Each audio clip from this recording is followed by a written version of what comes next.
Goeienaand, baie welkom vir julle. Nou gaan ons bid, ons gaan aan met ons reeks elkeen, ons gaan die woord van die Here induik. As jy saam wil volg, ons gaan in Johannes 13 wees vandag, en so jy kan saam met my volg in jou Bybel, dit is op die raamwerk ook, het gaan op die skerms ook wees, maar kom ek bid vir ons, en dan duik ons in die woord van die Here ook in. Ja Here, wat 'n groot voorreg. Wat 'n groot voorreg dat ons tot U kan nader. Dat ons U kan aanbid deur musiek en deur sang ook. Dankie vir U teenwoordigheid. Dankie dat U die God is wat bemoeienis maak met mense en naby ons wil wees. Ja, en dankie vir U woord. Dankie dat ons U woord kan hê om ons lewe terug. Om ons te leer wat dit is, wat U wil is vir ons lewens. En soos ons vanaand deur die woord gaan, mag U dit vir ons oopbreek. En mag U vir ons kom wys wat dit is wat U wil hê ons moet doen. Dat dit nie net konsepte sal wees wat ons glo nie, maar dit beginsels sal wees wat ons uitleef. Dankie vir U getrouheid. Dankie vir U liefde. Ons eer en ons prys U. Amen. Ons het begin met ons reeks wat ons noem Elkeen, en die hart van hierdie is dat elkeen daar buite is belangrik en God wil elkeen van ons wil hy gebruik. En hy het vir elkeen van ons 'n doel en hy het vir elkeen van ons 'n plan. En die eerste week het ek gesê dat in hierdie wêreld waar alles getel word, is daar baie dinge wat getel word wat nie vir die ewigheid tel nie. En daar's baie dinge wat vir die ewigheid tel wat jy nie in hierdie lewe kan tel nie. Galasiërs 5 skryf Paulus in die NIV sê so, the only thing that counts is faith expressing itself through love. Dis wat tel, is dat geloof uitgedruk word in liefde, dat dit sigbaar word in hierdie wêreld. Die 2020 vertaling sê het so, geloof wat deur die liefde werksaam is. Dis aktief, dis iets wat gedoen word. Nou ek besef, liefde maak 'n klomp dinge hier binne wakker. Dit laat jou 'n klomp dinge voel, en dit maak jou kop partykeer bietjie deur mekaar, en daar's 'n klomp dinge wat jy beleef, maar as jy die Bybel bestudeer, is dit oor en oor iets wat gedoen word, iets wat bewys word, iets wat oorgaan in dade. God het nie net gevoel van liefde gehad vir mense nie, nee, hy het ons lief gehad dat hy sy enigste seun gegee het. Hy het sy liefde bewys deur aan 'n kruis te sterf toe ons nog sondaars was. En dis die hart wat hy wil hê vir sy mense, is dat dit werksaam sal wees, dat dit aktief sal wees. En ek het vir jou gesê dat eintlik gee God ons die keuse wat ons gaan doen met ons lewe en met ons tyd. En eintlik het ons een van 3 keuses. Jy kan of jou lewe mors, of jy kan dit net opgebruik vir jou eie agenda, vir jou eie geld maak, vir jou eie prestasies bymekaar maak en jou eie reputasie bou, of jy kan dit investeer jou lewe in iets wat baie langer as jouself gaan hou, of iets baie groter as jouself. En Jesus het sê dat sy woord gaan ewig staan en mense gaan ewig bly. Dis al. Die res wat hier is gaan verbrand. Gaan weg wees. En die vraag is, waarmee is jy besig? As jy kyk in die afgelope week, die afgelope maand van jou lewe, het jy net jou tyd in jou lewe gemors, of net gebruik, of het jy dit geïnvesteer in iets groters as jouself? Net voordat Jesus terug is hemel toe, het hy die groot opdrag gegee, wat ons vind aan die einde van Matteus 28. Donderdag het ons hemelvaart gevier. Maar Jesus begin, hy sê, alle mag en gesag is aan my gegee. So ons besef, dis die een wat met ons praat en die opdrag gee. Aan die einde dan sê hy, onthou ek is by julle, maar hier in die middel dan sê hy, hier's wat ek wil hê julle moet gaan doen. Gaan na al die nasies toe, maak die mense my disippels. Doop hulle in die naam van die Vader, Seun en die Heilige Gees, en leer hulle om alles te onderhou wat ek julle beveel het. En die gesaghebende werkwoord in daai opdrag is nie om te gaan nie, maar is om disippels te maak. En het kan vertaal word, soos julle gaan maak disippels. Waar ook al julle is, maak disippels. Sy hart is dat ons disippels sal maak, want sy hart is dat ons disippels sal wees. En hier is die ding, as jy 'n disipel van Jesus is, as jy 'n volgeling van Jesus is, gaan jy nooit gradeer uit dit uit nie. Verstaan, om Jesus aan te neem as Here en Verlosser, om jou lewe oor te gee aan sy heerskappy, is net die begin van disippelskap, is net die begin van volg. Want daarna bly ons om volg, en daar gaan nooit 'n punt kom wat jy nou kom en soos, okay, well done, jy gaan altyd om kan volg. Daar's altyd stappe van gehoorsaamheid wat jy kan neem soos jy agter hom aangaan. En per definisie, as jy nie meer stappe van gehoorsaamheid neem agter hom aan nie, dan het jy ophou volg. En so die vraag is, wat is dit wat jy moet doen in gehoorsaamheid om Jesus te volg? Hier by ons het ons hierdie driehoek wat ons net om jou visueel te help. Ons sê ons as gemeente bestaan om God te ken en hom bekend te maak terwyl ons mekaar liefhet. En hier's persoonlike dinge wat jy kan doen en elke van ons is volgende stap lyk anderste. Maar natuurlik om gered te word, om jou lewe oor te gee aan sy heerskappy is die begin. En party ons van julle moet dit nog doen. Maar dan is dit om gelykvormig te word. Wanneer jy hom ken is om meer en meer soos Jesus te word, om stappe te neem en dinge te doen sodat jy meer soos hy kan word. En natuurlik is daar ons moet mekaar liefhet. En deel van dit is om vir mekaar te vertel wat aangaan ons lewe, waarmee ons sukkel en vir mekaar te bid en om vir mekaar te versorg. Maar ook hoe ons Jesus bekend maak en God bekend maak is om Jesus te deel met mense en mense te dien met Jesus en dien en versorg loop so hande by mekaar want dis al twee fasette wanneer ons mense dien. En as jy sê my hart met hierdie reeks is dat en eintlik laat dit 'n seisoen begin in ons gemeente dat elkeen 'n boodskapper sal wees. Dit is Jesus se hart vir sy volgelinge. Elke gelowige is 'n boodskapper van sy hoop, van sy liefde, van sy genade, van die goeie nuus van Jesus. Elkeen is gestuur. As jy 'n volgeling van Jesus is jy gestuur. Jy hoef nie te wonder daaroor nie. Jy hoef nie te gaan bid daaroor nie. Jy is gestuur. Hy het jou reeds gestuur. Dit is wat jy is. En laasweek het ek vir daai kaartjies tussen die stoele is van hierdie kaartjies en ek het as jy jou kaartjie vergeet het, moenie 'n nuwe een vat. Jy gaan aangaan op die en dan gaan nou iets meer oor dit sê. Maar ek wil hê jy moet besef dat elkeen van ons moet vir 'n iemand wees. En laasweek het ek vir jou gesê is wie is jou een meer? Wie is die wie in jou lewe? Die persoon wat naby jou is en ver van die Here is. En dat jy vir hulle begin bid en uitreik na hulle toe. Vandag gaan ek met jou praat oor 'n iets. Elkeen moet vir 'n iets wees. Daar's iets wat ons moet doen. Jy moet vir dit wees en jy moet in dit wees. En volgende week gaan ek met jou praat vir iewers. Dis nie net jou wêreld nie, dis 'n baie groter wêreld en elke een van hierdie fasette is op daai kaartjie wat ek wil hê jy moet sekere dinge neerskryf en daarvoor begin bid en dan gaan nou meer iets oor dit sê. Nou ons gaan vandag in Johannes 13 wees. Dis die aand voor Jesus se kruisiging. As jy in kerk groot geword het, ken jy hierdie hoofstuk heel goed. Jy ken versies heel moontlik uit jou kop uit hierdie hoofstuk uit. En toe ek gesê het Johannes 13, jy dalk weet, ek weet presies waartoe dit gaan. Maar ek wil hê vir 'n oomblik vergeet dit van wat jy alles weet en beleef dit net soos wat die disippels dit beleef het. En in plaas van net te sê ek weet wat gaan gebeur, hoor wat God vir jou wil sê vandag, wat dit is wat jy moet doen. En wat is die stap van gehoorsaamheid wat jy moet neem om hom te volg? So het begin in Johannes 13, dis voor die viering van die Paasfees of die Pasga, is die fees wat die Jode elke jaar gevier het om te onthou wat God gedoen het en hoe hy die volk Israel uit Egipte bevry het. En die 10 plaae en Moses en daai hele storie en die aand voor die laaste plaag, die plaag van die eersgeborene wat sou sterf, moes die volke 'n onskuldige lam slag en hulle moes die bloed vat en aan die deurkusyne smeer. En dan wanneer die engel van die dood by die huis sou kom en hy sien die bloed, sou hy oor die huis gaan. En dit sou profeties word van Jesus wat die lam van God is en dat sy bloed bedek ons sonde. En later sou Jesus dit verbind met die nagmaal en eintlik sê dat hy is hierdie lam en dat die nagmaal verwys eintlik en dis al die nuwe ding wat wees en dis hierdie tyd voor die viering van die Paasfees het Jesus reeds geweet dat die tyd vir hom gekom het om van hierdie wêreld af na die Vader oor te gaan.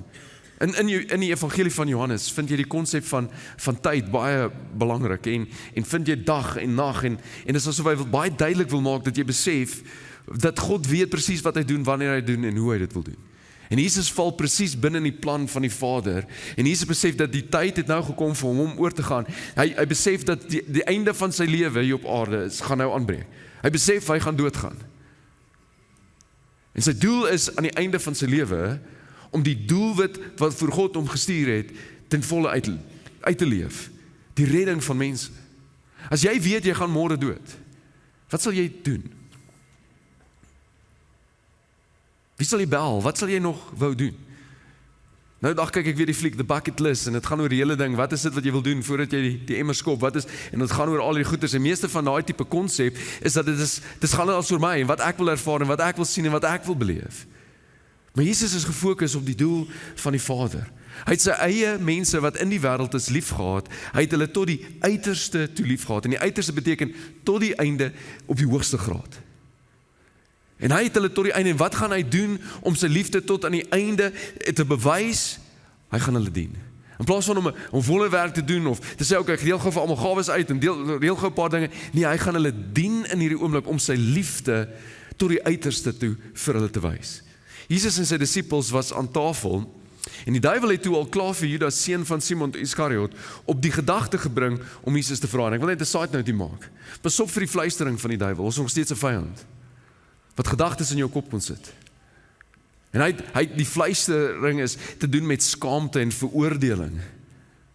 En hy wil hê jy moet altyd twyfel in een van 3 goeters. In die woord van God, die werk van God en die waarde van God. Hy gaan vir jou vra, hy wil hê jy moet twyfel in die woord van God. Het God regtig gesê? Is dit regtig nog relevant? Is dit nie bietjie oudtyds wat die woord van God sê nie? Hy het dit gedoen met Adam en Eva heel aan die begin ook. Het God regtig gesê? Bedoel God regtig dit? Is dit nog steeds van toepassing? Hy gaan laat jy twyfel in die werk van God. Was dit wat Jesus aan die kruis gedoen het regtig voldoende ook vir jou? Is daar nie iets wat jy moet bydoen nie? Was dit genoeg vir jou ook? En dan gaan jy altyd dat twyfel in die waarde van God. Het God jou regtig lief? Sou dit regtig in jou lewe gebeur het as hy lief was vir jou? Sou hy regtig dit toegelaat het as hy so goeie God was? Dis nie die taal van die Vader nie. Die taal van die Vader is dat hy verheug oor jou. Dat hy het genade vir jou. Ja, hy bring oortuiging van sonde. En hy sê hierdie ding is verkeerd, maar hierso ek wil jy moet regmaak. Maar gooi nie hierdie wolk van veroordeling wat net oor jou hang nie. So pas op vir die gedagtes en die fluistering van die duiwel. Jesus het geweet dat die Vader alles in sy hande gegee het en dat hy van God gekom het en na God toe teruggaan. Jesus weet presies wat is sy posisie, hy weet presies wat is sy doel, hy weet presies wat sy krag het God vir hom gegee. En dis goeders wat jy kan vind in Christus vir jouself, die doel vir jou lewe. En hy weet presies, hy weet dat God het alles in sy hande gegee. Hy weet dat hy is die belangrikste persoon in hierdie vertrek. Wat doen jy as jy besef jy is die belangrikste persoon in die vertrek? Dat jy die grootste invloed, almal kyk na jou. Wat ook al jy sê, wat ook al jy besluit is, wat gaan gebeur? Ja, Pieter, wat gebeur nie eintlik met my nie? Dit gebeur met ons almal. As jy al ooit die remote gehad het van die TV, was jy die belangrikste persoon in die vertrek. En almal moes onderdanig wees aan wat ook al jy kies moet gebeur.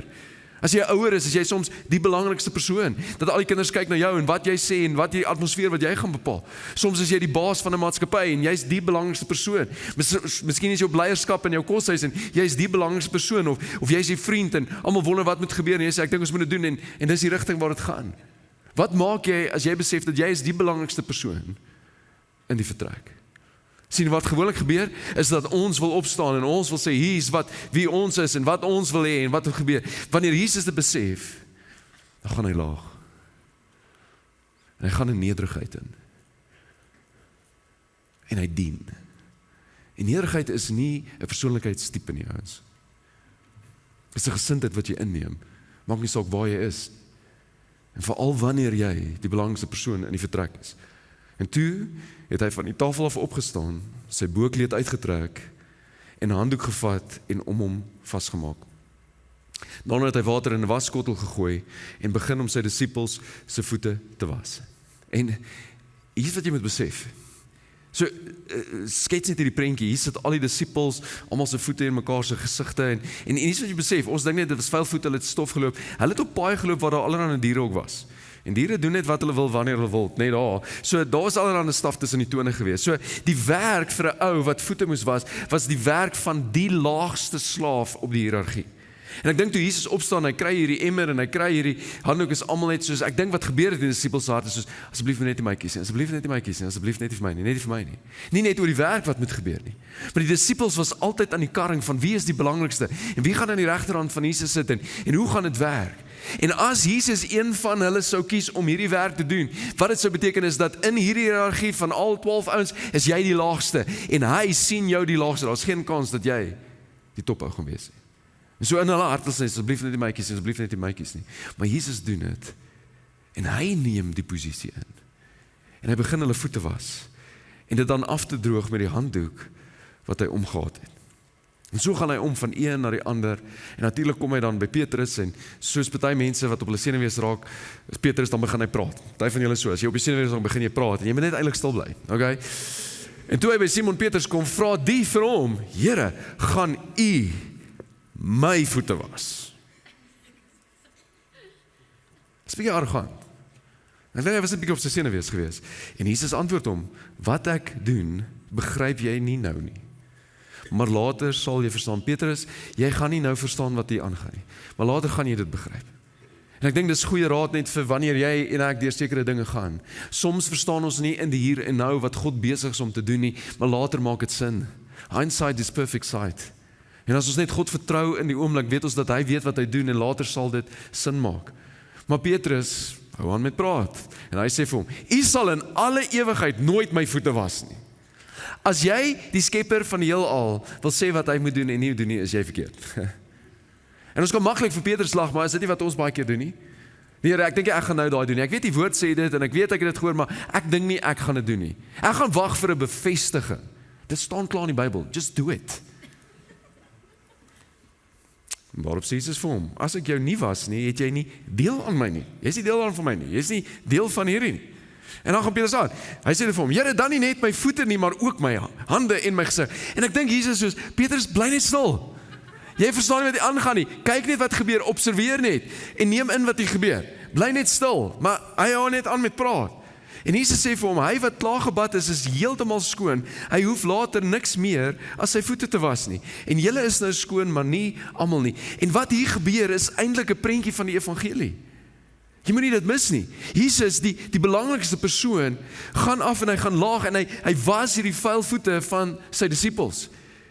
En die prentjie van die evangelie is dat hy is in die hemel en die Vader sien die sonde, die vuilheid van mense en hy sê soos iemand moet iets aan dit doen. En hy stuur sy seun en Jesus trek sy koninklike kleed uit en haal die kroon af en hy verneder homself deur gelyk te word aan sy skepping, die mens, vertel Filippense 2. En hy word 'n mens, nie as 'n koninklike baba in 'n paleis ergens in Jerusalem nie as 'n klein babietjie in 'n stal in Bethlehem.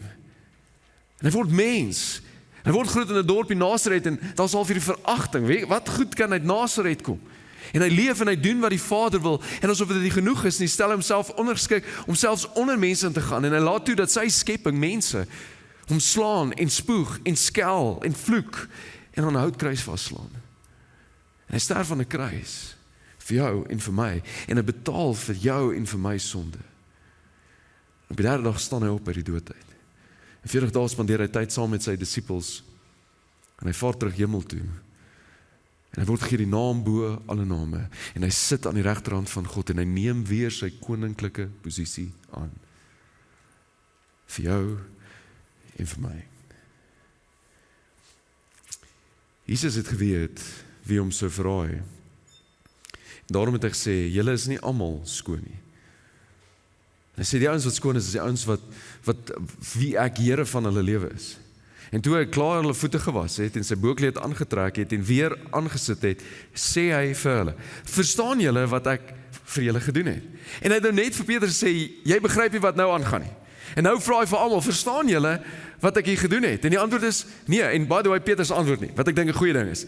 En eintlik wat hy net sê is, hier's wat ek wil hê, let op wat hier gebeur. Julle moet nou notas maak, hier het iets gebeur in julle midde. En julle moet oplet, dit was nie net toevallig nie, dit was nie net iets wat gebeur nie. Hierdie is belangrik vir julle, om volgelinge van my te wees. Die doel van 'n volgeling was altyd om soos die leermeester te word. Daar was hierdie gesegde in die eerste eeu dat mag die stof van jou rabbi jou bedek. Mag jy so naby aan jou rabbi beweeg dat wat ook al hy doen dat dit na jou toe kom. Nie net dat jy sekere dinge leer nie, maar dat jy sal word soos hy. En Jesus sê julle moet oplet. Hier's iets vir julle van wie julle kan word soos ek en hoe julle my kan volg. Dis belangrik. En dan begin hy in 'n sekere ding dit verduidelik. En hier's wat jy moet besef, moenie dit mis nie. Hier is Jesus, die belangrikste persoon in die vertrek, en hy was almal se voete. Hy was Petrus se voete, met baie gepraat, maar hy was sy voete, en hy weet hy gaan hom nou verloon. Hy was Thomas se voete, wat gaan sê, ek gaan nie glo dat Jesus leef nadat hy opgestaan het, indien ek nie aan hom vat nie. Hy was onder andere Judas Iskariot se voete, wat hy weet, om nou gaan verraai. Dis genade. En dis die God wat jou wil hê. Peter, maar jy weet nie wat ek gedoen het nie. Dan verstaan jy nie. Daar's meer genade in hom as wat daar sonde is in jou. Weet julle wie is die enigste persoon wie se voete nie gewas is in hierdie vertrek nie? Is Jesus. Hulle het dit nie gevang nie. Hulle moet soos hy word en niemand het opgestaan kan ek doen wat u doen nie. En hy sê, kom ek verduidelik julle wat hier gebeur. Julle noem my julle leermeester en Here, en daai woordjie Here moet jy omkring, ek gaan nou iets oor dit sê. En julle is reg, want ek is dit, ek is Here. Die woordjie daar, die Grieks is kurios. Dit beteken oppergesag, die een in beheer, die eienaar. Hy sê, julle sê vir my, oppergesag, die een in beheer, die eienaar van my lewe. En julle is reg, ek is dit. En as ek wat julle oppergesag, julle een in beheer, julle eienaar is en julle leermeester is, dan julle voete gewas het, behoort julle ook mekaar se voete was. As die belangrikste en as die oppergesag in die vertrek, as hy dit vir julle gedoen het, wat nie die oppergesag is nie, wat nie die belangrikste is nie, wat nie die eienaar is nie, as hy dit dan vir julle gedoen het, sekerlik behoort julle dit vir mekaar te doen. En as jy enigstens 'n gesindheid inneem van dat ek gaan nie doen wat hy doen nie, dan wat jy sê is ek dink ek is belangriker as die oppergesag, ek dink ek is belangriker as die eienaar, ek dink ek is belangriker as die een wat in beheer is van my lewe. Ek hoef nie te doen wat hy nodig geag het om vir my te doen nie. Dit is 'n gevaarlike plek om te wees.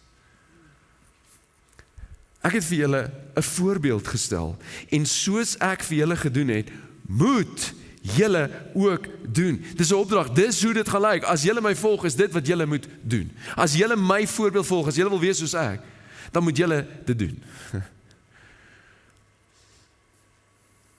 Wat is die laagste werk in jou huis, of in jou studentehuis, wat jy moet doen? Wat niemand anders wil doen nie. Sien, Jesus gaan eerste, en hy doen onvoorwaardelik, hy doen dit vir almal. Wie is dat persoon by jou werk wat jou so irriteer? Wat kan jy net vir hulle doen? Wetend wie hulle is en wat hulle doen. Dit verseker ek julle, 'n slaaf is nie belangriker as sy eienaar nie. En 'n gesant, 'n boodskapper, 'n gestuurde, is ook nie belangriker as die een wat hom gestuur het nie. Jy en ek is nie belangriker as ons eienaar, die Here nie. Ek en jy wat volgelinge van Jesus is nie belangriker as hy wat ons gestuur het nie. En wanneer ons 'n gesindheid inneem om nie sy voorbeeld te volg nie, deur ons gesindheid sê ons dink ons is belangriker. Julle weet dit nou, gelukkig is julle as julle dit glo. Nee. Gelukkig is dit as julle dit highlight in julle Bybel. Nee. Gelukkig is dit julle as julle studie by die kerk doen oor hoe dit werk. Nee. Gelukkig is julle as julle dit doen.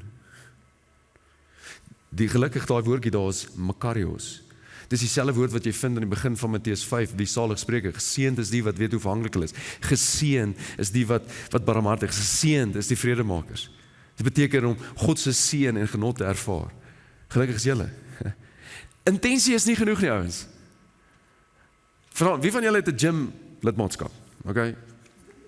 En gebruik hom. Dis dalk die groot vraag. Imagine, jy kom kerk toe en jy soos jy het klomp gewig verloor en jy lyk amazing en hulle soos, "Jeten, dame, wat het jy gedoen?" Ek het 'n gym lidmaatskap gekry. O, wow, hoeveel keer week oefen jy? Nee, ek oefen nie. Ek het net 'n lidmaatskap gekry. En boem, alles reg en alles val af en alles is in plek. Dis nie hoe dit werk nie.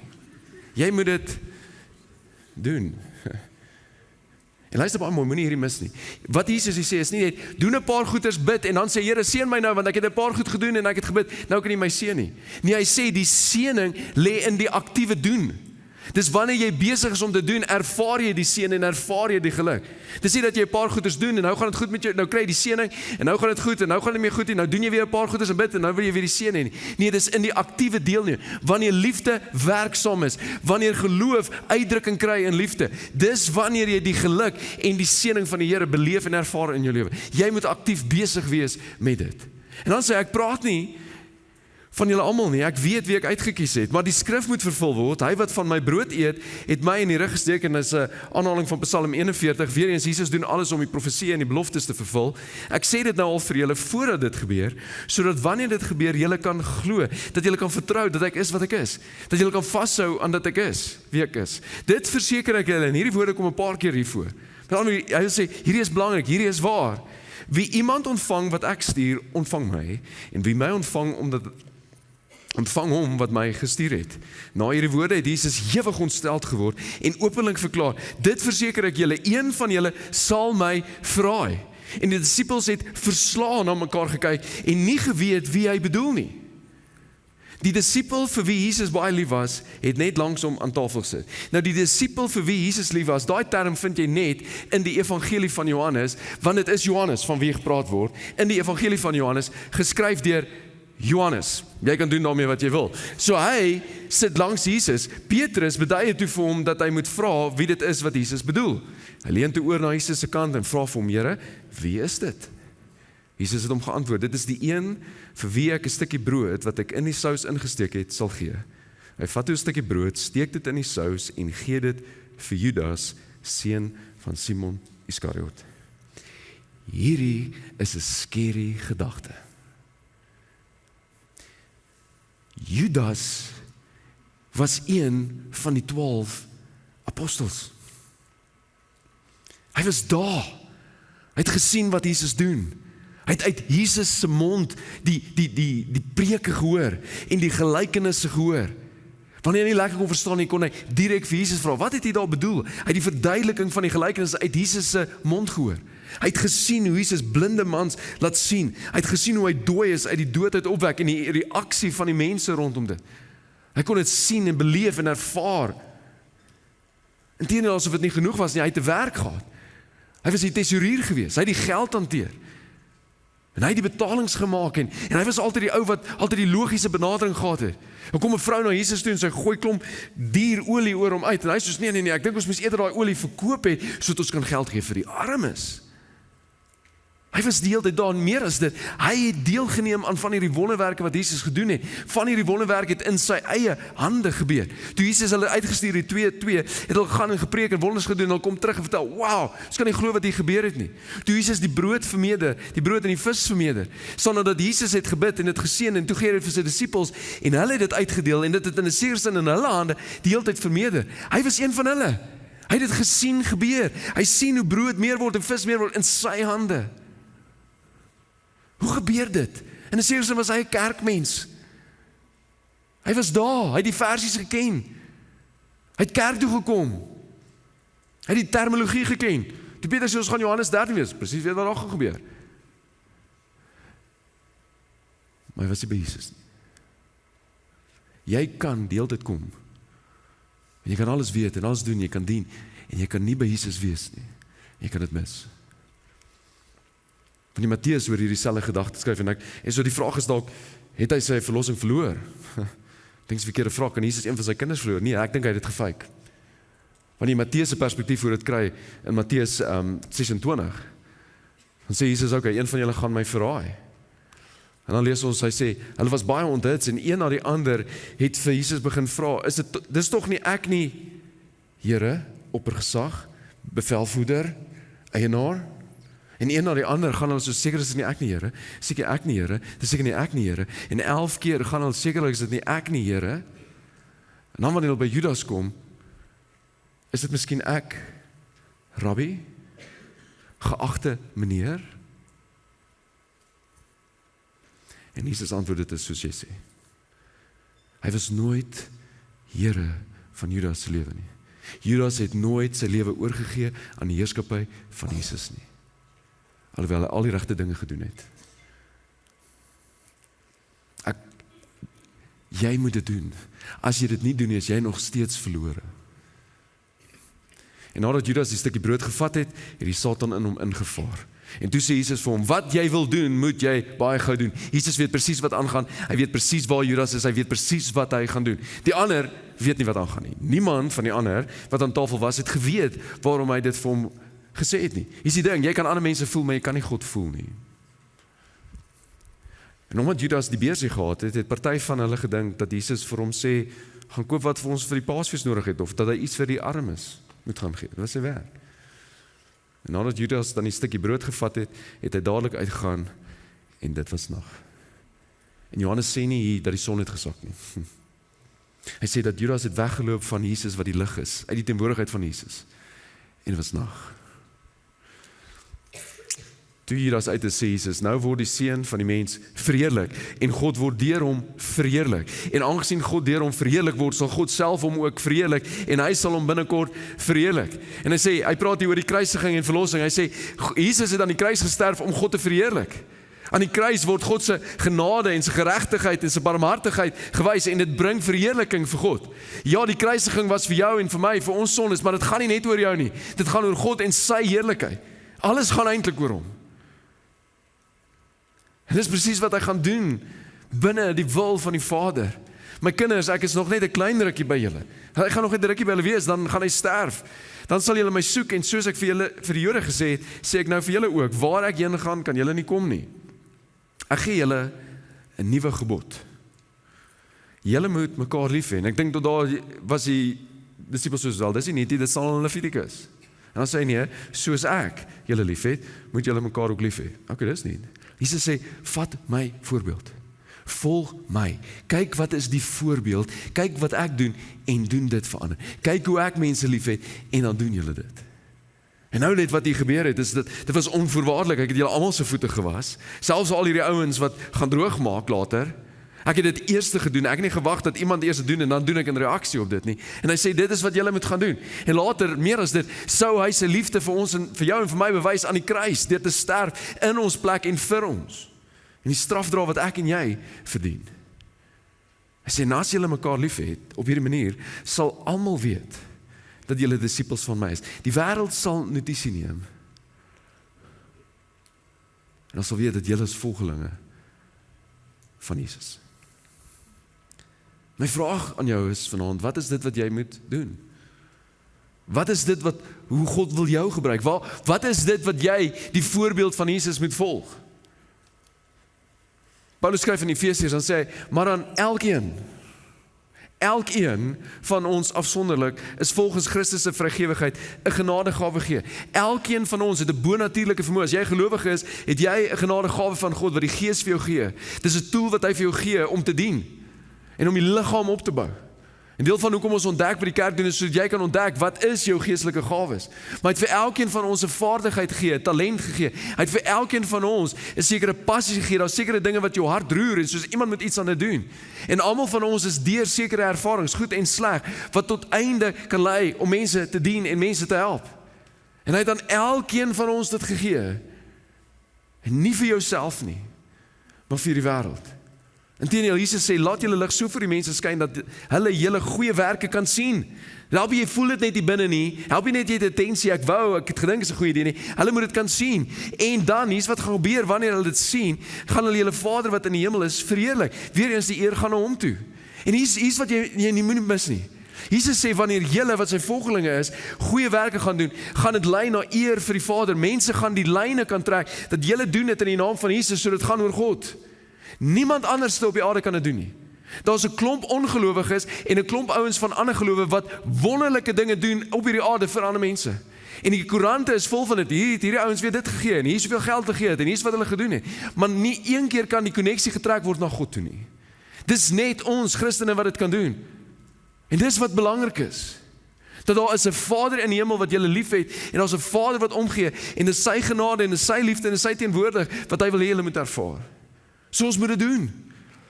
Petrus skryf dit so, God het aan elkeen van julle 'n genadegawe gegee. Met hierdie gawes moet julle mekaar dien. Hoekom? Sodat God se ryk genade deur julle na mekaar toe kan vloei. Moenie dit mis nie. God wil jou gebruik om 'n kanaal te wees wat deur sy genade na ander mense toe vloei, wat deur sy liefde na ander mense toe vloei, wat deur sy teenwoordigheid na ander mense vloei, wat deur sy barmhartigheid na ander mense toe vloei. Hy wil jou gebruik en dit gebeur in die doen. Dit gebeur wanneer jy besig is om iets te doen, dat dit deur jou vloei na mense toe. En weer eens kan hulle dan die Vader verheerlik om hulle iets van hom beleef het deur jou. En daar's nik soos om deur God gebruik te word. So ek wil die vraag so vra. Wat moet ek doen om 'n kanaal van genade te wees?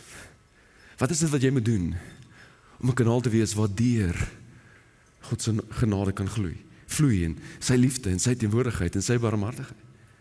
Wat is jou iets wat jy moet doen? Ek wil vir jou getuienis wys van iemand wat hulle iets begin gebruik het. Dis wat hulle het. En die invloed wat dit gehad het. Kyk na die skerms en dan gaan ek afsluit vir jou.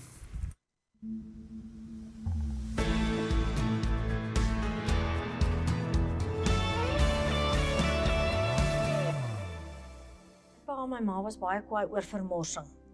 Ons mag nie vermors het nie.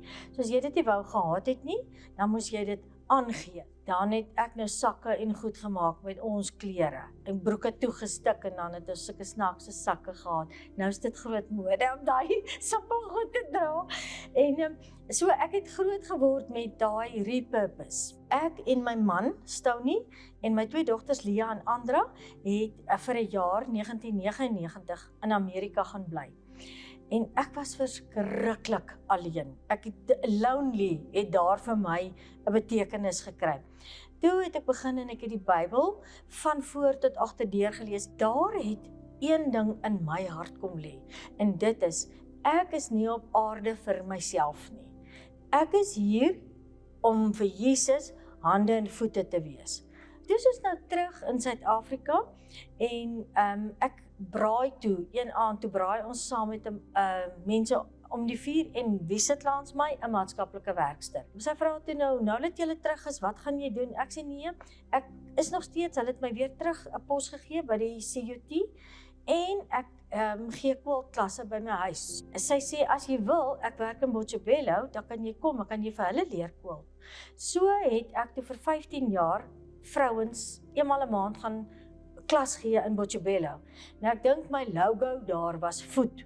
Ek het broodjies by die huis gemaak, so ek het hierdie broodjies vir hierdie 15 vrouens dan het ek vir hulle 'n groot ketel tee gemaak, dan het hulle tee en broodjies en as hulle daar klaar is, so ek het hulle liggame gevoed, dan het ek hulle gevoed met die woord en toe voed ek hulle met vaardigheid. En so ek het hulle toe geleer om kwilte te maak. Ek het dit baie geniet. Daar dink ek het my kan ek sê bediening, as ek dit so mag noem, voete gekry. Nou het ek ons kwiltklasse ook aangebied. Die kwilters het nou gesit te kyk. Hulle het nou, as ek klas gee, dan vra hulle, wat se goed staan daar? Dan sê ek, dis sakkies wat ek maak. Ek wil so 20 sakkies maak vir die of vir daai of doer. Vra hulle, kan ons jou help? Dan sê ek, asseblief, help my. En so het die kwilters meestal betrokke geraak. Toe op 'n dag, en ek weet nie of mag ek sy naam noem nie, want hy het laaste keer gesê ek moenie sy naam noem nie. Toe het hy my gebel en gesê, sy bediening is onkologie, maar hier by die kerk is hier 'n behoefte dat iemand die naaldwerk, die handwerk, die breiwerk, die hekelwerk rigting gee. Dit kom hier aan, maar wat dan? Toe sê ek vir hom, okay, ek kan jou help, en want een ding wat ek dink ek kan doen is organiseer. So tot 'n mate, so kom ek doen dit. Toe begin hulle dit afkondig daar teen die bord. Hy het my een keer afgeneem waar ek op 'n bakkie staan en komberse uitdeel. Toe kry dit vlerke. Ek dink 'n mens moet net kom op 'n punt waar jy sê ek wil begin. Die bietjie wat jy het, ek het 'n vaardigheid, ek het 'n hart vir mense en iets wat ek graag wil doen, ek wil nie vermors nie. Dit is wonderlik. Dan is jy wat 'n voorreg. Dit is 'n groot voorreg. En dit is my eintlik so wonderlik om te hoor, selfs in haar alleenheid het sy iets besef. Al het sy nie toe begryp nie, verstaan sy nou. Jy moet net begin. Jy het iets wat jy kan bring. En begin, en sy het op 'n oomblik 'n span vrouens. En hulle brei komberse en hekel komberse en is missies en is poppe en hulle versprei dit vir hoeveel huise en hospitale. En hulle was kanale van die genade en die liefde van die Here. Jy moet net begin. Wat is die iets wat jy moet doen? Laas week het ek vir jou hierdie kaartjie gegee en die eerste deel was soos jy met die naam neerskryf van jou een meer. En jy moet vir hulle bid. En vandag wil ek vir jou sê, jy moet neerskryf, wat is dit wat jy dink jy moet doen? Wat is die bediening? Wat is dit wat jy moet begin? Of waar moet jy betrokke raak? En dan te bid vir dit. En hierdie kaartjie sit elke dag waar jy dit kan sien, so dat jy elke dag kan bid vir daai persoon wat moet gered word, maar dat jy elke dag ook kan bid vir hierdie plek, dat God se hand en God se genade en God se seëning om dit sal wees, en dat dit 'n kanaal sal wees van sy liefde, van sy genade, van sy teenwoordigheid, van sy barmhartigheid, en dat hy al die eer sal kry. Wat is dit wat jy moet doen? Wat roer jou hart? Wat maak dat jy voel, iemand moet iets aan dit doen? En dit kan op 'n klomp plekke gebeur. En hier by die kerk kan dit ook op 'n klomp plekke gebeur. En ek wil vir jou dankie sê as jy reeds hier dien by die kerk in 'n span, as jy vernoot is, wil ek vir jou sê baie dankie. Dit is meer as 400 ouens wat dien op verskillende plekke. En julle maak dit wat hier gebeur kan gebeur. En julle is kanale van God se genade. En ek wil vir jou dankie sê. En ons het nog plek. En luister maar, so as jy nou uitgaan, hier onder liggies, is daar 'n klomp stalletjies of tafels met allerlei verskillende bedienings, waar jy kan betrokke raak. Gaan en gaan hoor, gaan vind uit, hoe werk dit, wat moet ek doen, hoe lyk dit? Praat met die mense. En begin iets doen. En luister baie mooi. Ja, ons het seker hulp nodig. Dit gaan nie oor my nie. Dit gaan oor die kerk. Dit gaan vir my oor jou.